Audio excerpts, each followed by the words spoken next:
Compelling summary profile. Yeah, the part that goes at the top of your resume is called summary profile or career profile or qualifications or something of that sort. And when you've written the entire resume in success stories, it's not so hard to come up with this statement of what your value is and not have it sound like it's just made up. I mean, a lot of people write team player, known for action-oriented, and they just write this stuff without relation to really the stories that are inside their resume. But one of the things I have my clients do is pretend that the only thing we knew about you were these 20 stories. And every one of them, you're solving a problem by doing something, getting results, solving another problem. What would we say this woman does when she works for you based on these stories? And the germ of that becomes your profile that goes at the top. So that way you can say it with confidence, and anywhere along the line you can say, and let me give you an example of that, and let me give you an example of that, because it's built on the shoulders of this evidence. So it just makes it easier to do that. Yeah, yeah.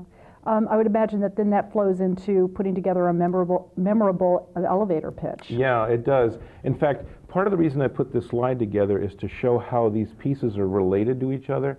A lot of times, I just want to take a step back, a lot of times people think, oh, the resume is one thing and networking is another thing and interviewing and then negotiating and then doing well on the job.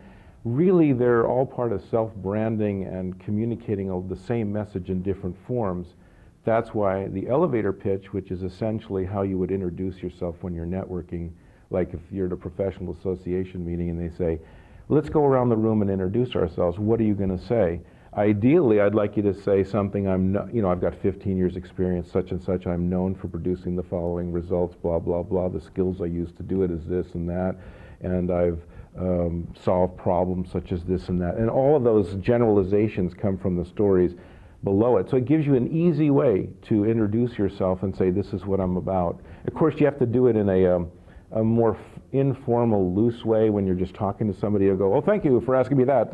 You don't go, but it comes directly, the heart of it comes from that message that's already in your resume, which again is built on the stories inside of it, right. The PSRs. Right. What about the persuasive cover letter? Yeah, so usually a cover letter ties together the job description in your resume. It says what you're interested in. It says, okay, as you can see in the resume, I have this skill and that skill as you outline in your job description. So it pulls those two together. But somewhere in there, probably you're going to say, bottom line, this is why I think I'm a good candidate for the job.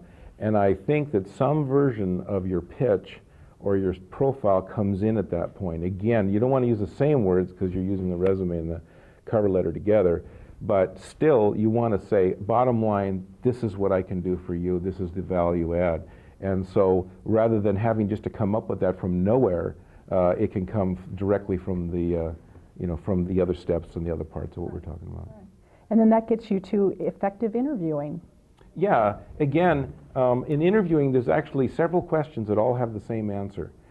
Tell me about yourself. What are your main strengths? Why should we hire you? What differentiates you from other candidates? And the answer to all of those, every one of them, is your elevator pitch. So it gives you the answers to many questions that you have difficulty with in an interview. Mm-hmm. Good. And improved negotiation.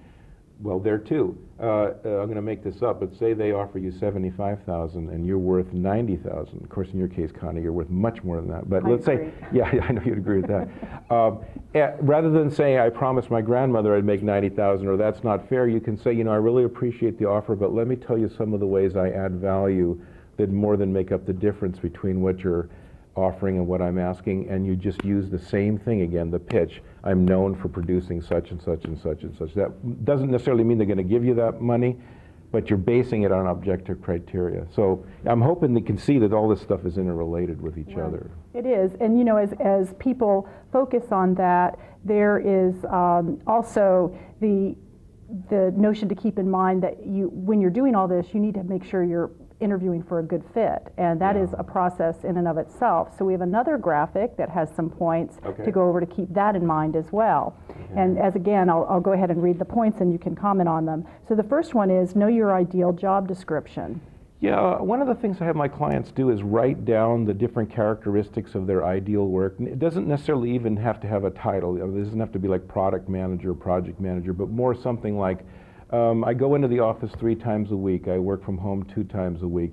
Travel's about 25% of what I do. I meet with the general public only about 10% of the time. My manager gives me structure but doesn't micromanage me. I have some freedom to, anyway, the list goes on and on and on. But what it does is, and by the way, it has to be within reason, you know, things you've actually seen before, not like I get paid $2 million for, you know, 3 minutes on the beach or something. So what that does is it gives you some parameters and some ideas of what you can measure the job you're applying for against. Just something that's at least an ideal of where you're coming from, and hopefully some sense of where things are rank ordered as well. Good. The next one is network for information. Yeah, well, I'm a big advocate of networking, but one of the ways to find out if a job's a good fit is to find out the reputation of the company that you're interested in pursuing, right? And the bigger network, the more networking you've done and have done all along between jobs, during and after, the more you can say, who's heard about the training department at Apple? Anybody know anything?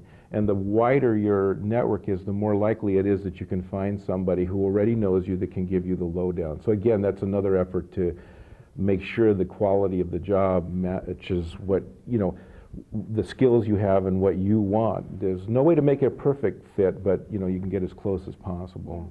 And somewhat related seems to be the next bullet, interview the interviewers. Yeah, I mean, a lot of people say that and you just think, oh, well, that's just something somebody says. Of course I want the job, so I'll just do whatever. But really, does it serve you to get a job, ignore the red flags, get a job, and then want to quit in 3 months? Or they want to fire you when they find out really your work style, when you could have ferreted this out, you could have figured out that, hey, there's really a disconnect here. So I really think you owe it to yourself, or this is what I teach my clients, to ask them questions. And one way to do it, I think, is to meet with a peer. If you can meet with somebody who has the same title as you or functional title as you, they're more likely to give you the lowdown on the company than is the hiring manager, the manager's manager, the internal recruiter, the HR representative, the people you typically interview with. So I say, ask them if you can speak to a peer, because when you say, what is the management style, what's morale like, what's a typical week like, that person's more likely to give you an accurate description of what's going on. And then you're networking with people outside the company and you're doing all the other things we've talked about. Great, that actually sounds really good. That's interesting. Yeah. What about the last bullet, which says use contextual success stories? Yeah, what that is the success stories, those PSRs, normally the way they're written is I came up with a new business process and as a result it reduced the cost of, or it increased sales by 20% or something.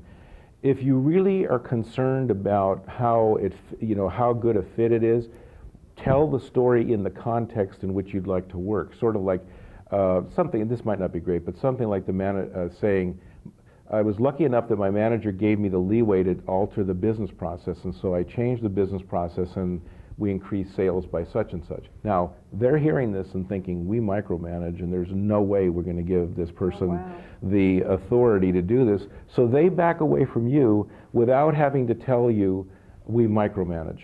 And so you're allowing them to save face, but you want them to move away from you. Now, again, I wouldn't recommend this if you need the job at all costs, because you're adding one extra layer of how you work. But you're not coming across as a prima donna, because you're saying, in this context, look at the value I can produce.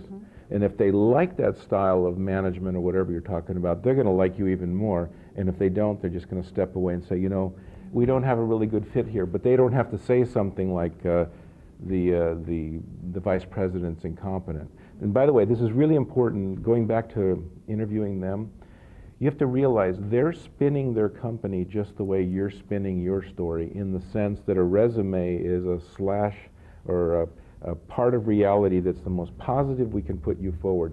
They're not going to say, like I said, we have no respect for the CEO. She's an idiot. We just go around her. They're not going to say that. So that's not 100% an accurate view of reality either.